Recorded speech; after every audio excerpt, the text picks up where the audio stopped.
करांगे discuss all my sons as a tragedy. ਆਪਾਂ discuss करांगे कि ਜਿਹੜਾ ऑल माई सन्स अपना प्ले है वो एक ट्रैजडी है, एक ट्रैजडी के तौर पर। सो उस दे लिए ਆਪਾਂ ਨੂੰ ਇਹ पता होना चाहिए कि ਜਿਹੜਾ ट्रैजिक प्ले है वो किस ਨੂੰ ਕਹਿੰਦੇ ਨੇ, वो भी ਆਪਾਂ ਨੂੰ पता ਚੱਲੂਗਾ इस वीडियो ਦੇ ਵਿੱਚ। सो देखो शुरू करते हैं। Tragedy is a sorrowful play. ਜਿਹੜਾ ट्रैजडी है, ट्रैजडी की होंगी एक सोरोफुल प्ले होंगे जिस दे विच मतलब दुख ने ਜਿਹੜੇ ਉਹ ज़्यादा दिखाए गए होंगे ने, दुख दर्द ने ਜਿਹੜੇ लोगों के करैक्टर के, वो अपना ਜਿਹੜਾ प्ले होंगे वो की होंगे ट्रैजिक प्ले होंगे। Ending in misery and grief. जिस प्ले का ਜਿਹੜਾ एंड है वो किस तो होंगे, मिसरी एंड ग्रीफ, मतलब दुखों तो भी एंड दे विच भी आपां नूं ये चीज़ दिखाई गई होंदी है कि दुख दर्द वाली उस प्ले दे विच, उसनूं ट्रैजिक प्ले कहा जाता है।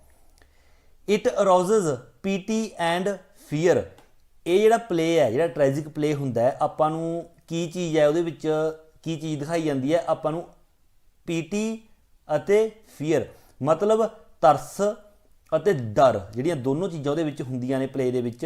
भी मतलब कई बार सीन इहो जिहा हुंदा आपां नूं थोड़ा डर जा भी लगदा है कि हुण की होऊगा, ते कई बार इहो जे सिचुएशन हुंदी है कि आपां नूं तरस भी आउंदा है किसी करैक्टर दे उप्पर। सो वो जिहड़ा प्ले हुंदा उसनूं ट्रैजिक प्ले कहा जाता है। All my sons is a tragedy. जिहड़ा ऑल माई सन्स अपना प्ले है वो की है, वो ट्रैजडी है। मतलब कि उस दे विच जिहड़ियां ये सारियां चीज़ां ने, सोरोफुल प्ले है वो, उसदे विच पीटी एंड फीयर जिहड़ा सारा कुछ आपां नूं दिखदा है। Although it is not as tragic as Shakespeare's play. हालांकि कहना जिहड़ा यह प्ले है अपना उन्ना ज़्यादा ट्रैजिक नहीं हैगा जिन्ने कि शेक्सपीयर के प्ले ने जिहड़े वो हुंदे ने, but it is still an impressive play. पर फिर भी जिहड़ा यह प्ले है वह बहुत ज़्यादा इंप्रैसिव है, प्रभावशाली है जिहड़ा प्ले है यह। The main character of this play is a businessman named Joy Keller. इस प्ले का जिहड़ा मेन करैक्टर है वो एक बिजनेसमैन है जिसका नाम जॉय केलर है। Of course he is not a king like Shakespeare's play. कहता हालांकि वह मतलब इस प्ले दे विच एक किंग की तरह नहीं दिखाया गया जिस तरह कि शेक्सपीयर के प्लेज दे विच दिखाया जाता है, but still he is a tragic hero. पर फिर भी वह एक ट्रैजिक हीरो है, उसनूं एक ट्रैजिक हीरो है जिहड़ा वो कहा जा सकता है। ट्रैजिक हीरो मतलब वो एक इहो जिहा हीरो नहीं हैगा कि जिसका जिहड़ा रोल है वो प्ले दे विच बहुत ज़्यादा वधिया है कि लोगों नूं बहुत पसंद आउंदा है। मतलब कि वो हीरो जरूर है, मेन करैक्टर है इस प्ले का, पर ट्रैजिक हीरो है। ट्रैजिक हीरो की जिसनों एंड दे विच दुख दर्द ने जिहड़े वो मिलते हैं, जो अपनी गलतियां के कारण प्राप्त करता है। Conflict is an essential. Essential हुंदा important. Conflict is an essential part of tragedy. जिहड़ा कन्फ्लिक्ट है, कन्फ्लिक्ट हुंदा झगड़ा। जिहड़ा झगड़ा है वह एक इंपॉर्टेंट पार्ट है ट्रैजडी का। मतलब जिस प्ले दे विच ट्रैजडी होगी तो उस प्ले दे विच कन्फ्लिक्ट होना जरूरी है। कन्फ्लिक्ट हुंदा लड़ाई झगड़ा, मतलब आपस दे विच लड़ाई झगड़ा जिहड़ा प्ले दे विच हुंदा रहिंदा है। A good tragedy involves both internal and external conflict. जिहड़ी एक बहुत वधिया ट्रैजडी हुंदी है उस दे विच की शामिल हुंदा है, इनवॉल्व्स बोथ, दोनों चीज़ां शामिल हुंदियां ने। इंटरनल एंड एक्सटर्नल कन्फ्लिक्ट, अंदरूनी अते बाहरी झगड़ा। अंदरूनी अते बाहरी झगड़ा इस तरह जिद्दां कि मान लो एक ग्रुप है, उस ग्रुप का बाहर सोसाइटी दे विच किसी होर नाल जिहड़ा लड़ाई झगड़ा वो चलदा है, उस तो इलावा जिहड़ा वो ग्रुप है उस ग्रुप के जिहड़े बंदे ने आपस दे विच भी लड़ाई झगड़ा करते हैं, उसनूं बोलते हैं इंटरनल कन्फ्लिक्ट। तो एक्सटर्नल जदों वो ग्रुप बाहर किसी नाल लड़ाई झगड़ा करता है। सो इस प्ले दे विच भी इस तरह ही है। एक गुड ट्रैजडी है जिहड़ी उस दे विच मतलब ये दोनों चीज़ां होनियां जरूरी ने। सो ऑल माई सन्स दे विच ये दोनों चीज़ां ने जिहड़ियां हैगियां ने। All my Sons have these two kinds of conflict. All my Sons जिहड़ा प्ले है उस दे विच ये दोनों प्रकार दी जिहड़ियां चीज़ां ने पाईयां जांदियां ने। मतलब कि इंटरनल एंड एक्सटर्नल कन्फ्लिक्ट, अंदरूनी अते बाहरी झगड़ा आपां नूं दिखाई दिंदा इस विच। There is a quarrel between Chris and his father because. कहना इत्थे आपां नूं झगड़ा दिखाया गया इस प्ले दे विच किहदे विचकार, Chris and his father, Chris अते उस दे पिता दे विचकार। ये मतलब इंटरनल हो गया, आपसी झगड़ा उन्हां परिवार दा। क्योंकि because Chris wants to marry Ann, क्योंकि जिहड़ा क्रिस है वो एन दे नाल ब्याह करवाउणा चाहुंदा है। Who was his brother Larry's ਫਿਆਂਸੀ ਜਿਹੜੀ ਕਿ ਉਸ ਦੇ ਭਰਾ ਲੈਰੀ ਦੀ ਮੰਗੇਤਰ ਹੈ।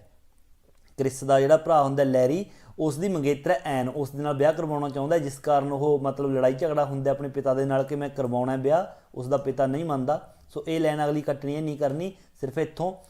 ਜॉर्ज and Chris have an argument when George accuses Chris's father of destroying their Deever family. ਜਿਹੜਾ ਜॉर्ज ਹੈ, ਜॉर्ज ਅਤੇ ਕ੍ਰਿਸ ਹੈ, ਉਹਨਾਂ ਦਾ ਵੀ ਆਰਗੂਮੈਂਟ ਹੁੰਦਾ। ਇਹ ਐਕਸਟਰਨਲ ਹੋ ਗਿਆ, ਇਹ ਐਕਸਟਰਨਲ ਕਨਫਲਿਕਟ ਹੋ ਗਿਆ। ਜॉर्ज ਹੋਰ ਫੈਮਿਲੀ ਤੋਂ ਬਿਲੋਂਗ ਕਰਦਾ, ਕ੍ਰਿਸ ਹੋਰ ਤੋਂ। ਸੋ ਉਹਨਾਂ ਦਾ ਵੀ ਆਰਗੂਮੈਂਟ ਹੁੰਦਾ ਆਪਸ ਦੇ ਵਿੱਚ। ਕਦੋਂ? ਵੈਨ ਜॉर्ज ਅਕਿਊਜ਼ਸ, ਜਦੋਂ ਜॉर्ज ਹੈ ਜਿਹੜਾ ਉਹ ਦੋਸ਼ ਲਾਉਂਦਾ। ਕੀ ਦੋਸ਼ ਲਾਉਂਦਾ?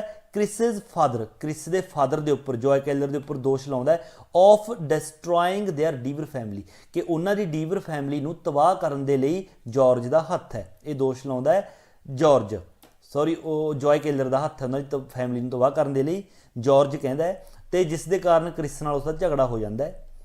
There is a quarrel between Chris and his mother Kate. ਆਪਾਂ ਨੂੰ ਇਸ ਪਲੇ ਦੇ ਵਿੱਚ ਕ੍ਰਿਸ ਅਤੇ ਉਸ ਦੀ ਮਾਤਾ ਕੇਟ, ਉਹਨਾਂ ਦਾ ਆਪਸੀ ਝਗੜਾ ਵੀ ਦਿਖਾਈ ਦਿੰਦਾ ਹੈ।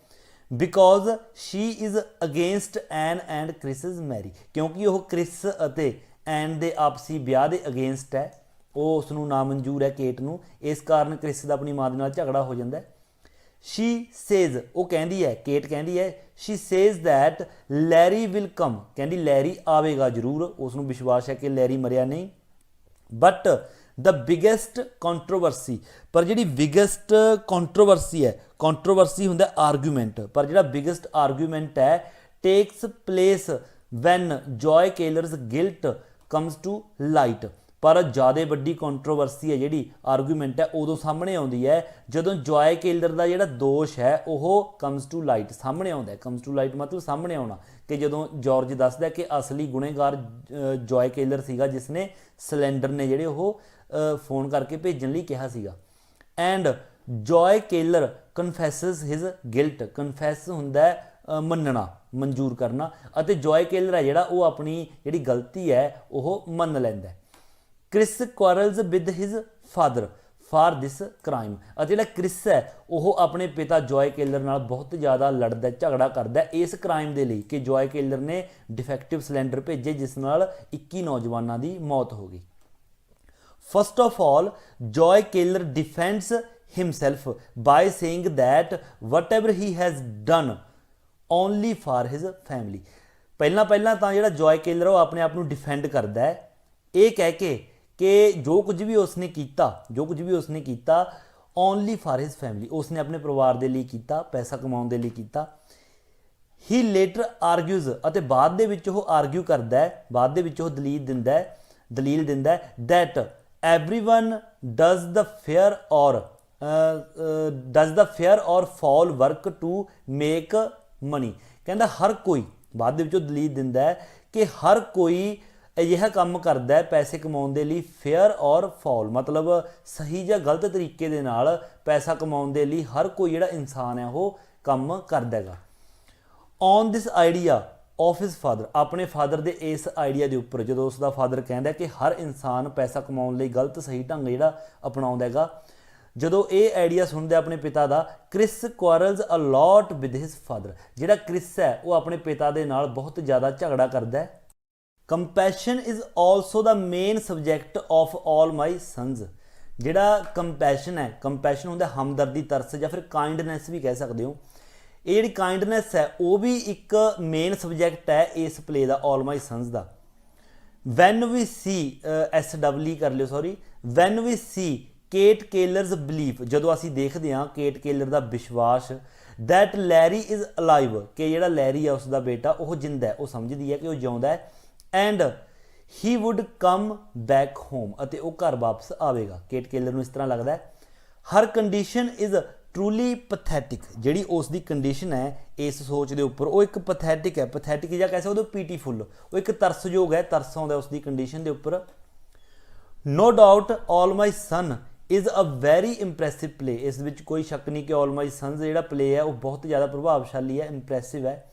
In this play the feelings of compassion, ਇਸ ਪਲੇ ਦੇ ਵਿੱਚ ਜਿਹੜੀਆਂ ਕੰਪੈਸ਼ਨ ਹਮਦਰਦੀ ਦੀਆਂ ਫੀਲਿੰਗਸ ਨੇ, ਕਾਈਂਡਨੈਸ ਕਹਿ ਸਕਦੇ ਹੋ, ਕਾਈਂਡਨੈਸ ਦੀਆਂ ਫੀਲਿੰਗਸ ਨੇ, ਆਰ ਅਵੇਕਨਡ ਇਨ ਆਵਰ ਮਾइंड, ਸਾਡੇ ਦਿਮਾਗ ਦੇ ਵਿੱਚ ਮਤਲਬ ਉਹ ਕਾइंडनेस ਹੈ ਜਿਹੜੀ ਉਹ ਪੈਦਾ ਹੁੰਦੀ ਹੈ ਇਸ ਪਲੇ ਦੇ ਵਿੱਚ ਜਦੋਂ ਅਸੀਂ ਕੇਟ ਕਿਲਰ ਨੂੰ ਦੇਖਦੇ ਹਾਂ ਕਿ ਉਹ ਆਪਣੇ ਬੇਟੇ ਦੇ ਵਾਪਸ ਆਉਣ ਦਾ ਇੰਤਜ਼ਾਰ ਕਰਦੀ ਹੈ।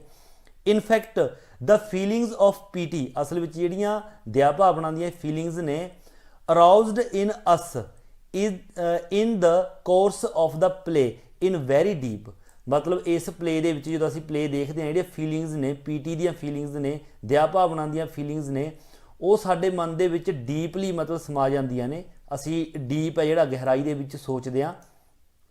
ਵੀ ਆਲਸੋ ਗੈਟ ਸਕੇਅਰਡ, ਅਸੀਂ ਡਰਦੇ ਵੀ ਹਾਂ, ਸਕੇਅਰਡ ਮਤਲਬ ਅਫਰੇਡ, ਅਸੀਂ ਡਰ ਵੀ ਪੈਦਾ ਹੁੰਦਾ ਸਾਨੂੰ ਇਸ ਪਲੇ ਦੇ ਵਿੱਚ। When we hear about the deaths of 21 pilots, ਜਦੋਂ ਅਸੀਂ 21 ਜਹਾਜ਼ ਚਾਲਕਾਂ ਦੀ ਮੌਤ ਦੇ ਬਾਰੇ ਸੁਣਦੇ ਹਾਂ ਉਦੋਂ ਸਾਨੂੰ ਥੋੜਾ ਡਰ ਵੀ ਲੱਗਦਾ ਕਿ 21 ਜਿਹੜੇ ਪਾਇਲਟਸ ਨੇ ਉਹ ਮਾਰੇ ਗਏ। And Joe's death brings relief, ਅਤੇ ਜਿਹੜੀ ਜੋਏ ਦੀ ਡੈਥ ਹੈ ਐਂਡ ਤੇ ਸੁਸਾਈਡ ਕਰ ਲੈਂਦਾ ਉਹ ਥੋੜਾ ਜਿਹਾ ਰਿਲੀਫ ਦਿੰਦੀ ਹੈ।